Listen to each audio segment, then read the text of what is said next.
Megan Olivi here at the MGM Grand. We're outside, and I'm joined by Marcus Luttrell, author of The Lone Survivor, former Navy SEAL, and American hero. Marcus, it is such an honor to be here with you today. Thank you for having me out here. So tell us a little bit about the Lone Survivor Foundation and the boot campaign. Lone Survivor Foundation is something that I started kind of from my own experiences. I thought, I'd gotten out of the military, and I really didn't want to come out, and I was just kind of like, all right, what can I do to basically it was my attempt to stay with the guys, you know what I mean, and be around them. So started the foundation. Like I said, off my own experiences, there's a lot of great organizations out there that do college funds for kids and this, that, and the other. And the aspect that I came about was from, like, when I was in the hospital for a long time, they were like, what do you want to do? And I was like, just send me home. Just let me go home and be with my family. And then when they sent me home, my healing time actually doubled, because hospitals are great, and don't get me wrong, they're great at patching us up, but a lot of times they leave us in there for years, you got guys suffering in there, and then after a while, you start to die all over again, emotionally and mentally.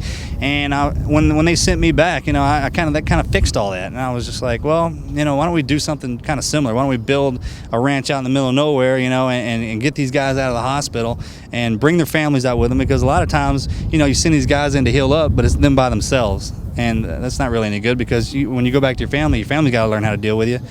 So I was like, let's build a place and let's get these guys out here with their families and just, heal them up and patch them up, and then send them either back to their with their families and home in the civilian world, or get them back in their boots and heading back over.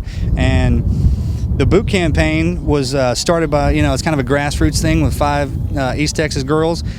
Probably the best idea I ever heard of supporting the military. I mean, how hard is it to throw a pair of combat boots on, get your picture taken, and that, how hard is that? So I met Sherry on a whimsical. I mean, it was just, kind of fate or divine intervention, whatever you want to call it, how we met.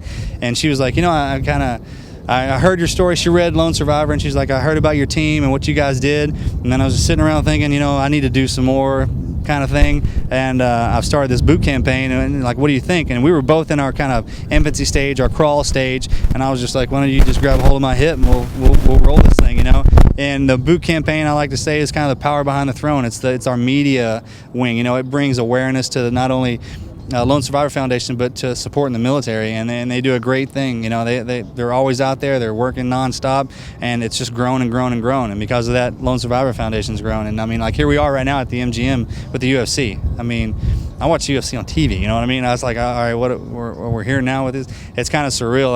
I was talking to a guy earlier, and I was like, oh, it really hadn't hit me yet. I'm hanging out with all these guys. It's great, and things are moving forward. But hopefully it'll hit me like a bat one day. Like, all right, here we are. It's big now. It's working, and all we want to do is, we want to keep giving back, and just help these guys out if they need help, and then when they're good to go, send them back, You say you were watching the UFC on TV. Have you been a fan for a while? Since UFC 1. I watched the first one when it was a Boulder? It was in Colorado, I know that. And I haven't missed one since. When I was deployed or whatnot, we'd miss them, but then they send them to us on tape back then, and then DVD. So yeah, it's a big thing. I was talking to a guy, and he's like, you baseball fan? What's your favorite sport? This, that, and the other. And I was like, oh, I grew up with baseball, but when I was sitting there thinking about it, I was like, what, I could probably tell you every fighter in the UFC and give you stats on them, this, that, and the other. And I was like, so I guess UFC is probably my favorite sport now, and I religiously will make sure that I get home on time to watch watch the fights. And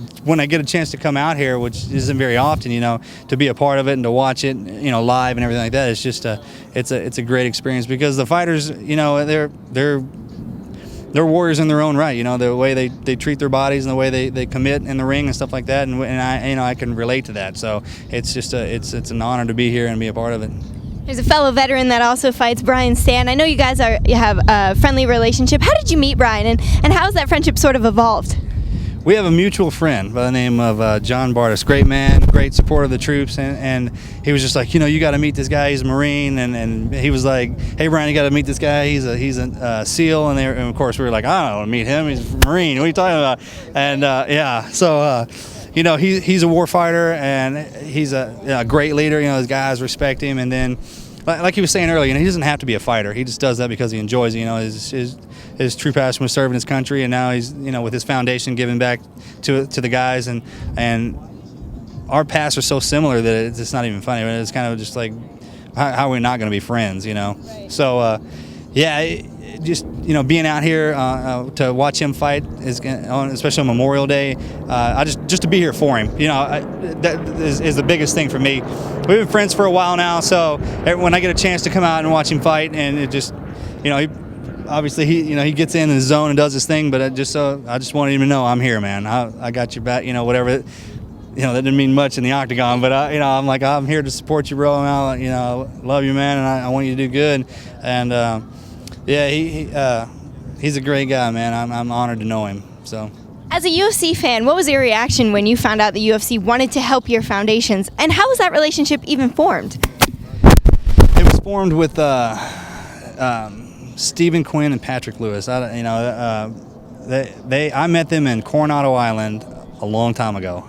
We were talking about this earlier, how funny it is, because it was like on just one of those brief encounters and this and the other. They didn't say what they did, you know, and I didn't really get into, you know, obviously they knew about the book and everything like that, but we just kind of just started talking, just as, you know, and it just like, it was one of those natural, like, normally I'm like, hey, you know, no disrespect, but I got to go do this and the other. And I just got to talking to them, and it kind of led up from there, you know. I kept in touch with them, and then, you know, they were like, hey, why don't you come out to Vegas we're going to go to a fight, and then I show up, and they're like, oh, well, yeah.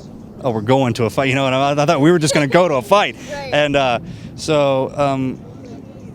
it just started rolling from there. You know, they started talking about the foundation to the UFC, and it just kept on, and people just started listening, you know. And I like to think that I'm an honorable guy, you know, and pretty straightforward. So it's just one of those things. He called me up, Patrick called me up. He's like, and Steven have been running this thing crazy, and they're like, we got it, you know, come out here, we're going to do something. And I was just like, I'll be there, you know, I'm on my way, man. So to go from, you know, being a junior, sophomore in high school, whatever I was back in the early 90s, watching this thing on TV, and now you know, I have something to do with them, is just unbelievable. Especially the path that I took from, you know, military down to here is crazy, because I've watched this thing grow from, you know, in the beginning to bankruptcy to sold to bought, you know, it's an awesome thing, you know. How can fans at home help if they want to help the boot campaign or the Lone Survivor Foundation? Yeah, the easiest way to get a hold of us, I mean, it's on UFC/Boots, I think it is, you can access it on the internet, the web.